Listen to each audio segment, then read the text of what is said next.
యేసు ప్రభు ఈ లోకానికి అవి ఇవి చేయడానికి కాదు, ఆయన మనిషిని రక్షించడానికి ఈ లోకానికి వచ్చారు.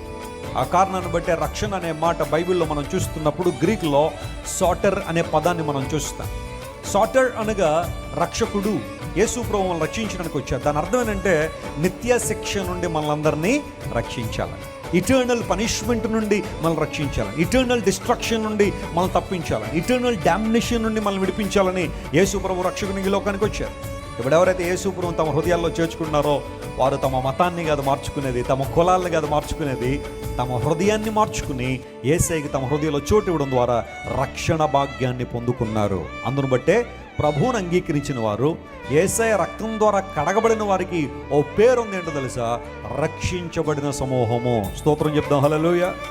సంఘము అంటే అర్థం ఏంటి? రక్షించబడిన వారి సమూహం.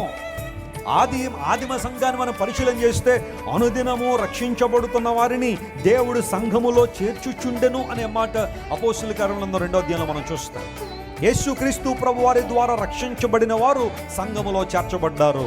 వారు దేవుని కోసం వాడబడ్డారు, సమైక్యతతో జీవించారు, రక్షణను పొందుకున్నారు. కాబట్టి ఆ రక్షణను అనేక మందికి పరిచయం చేశారు.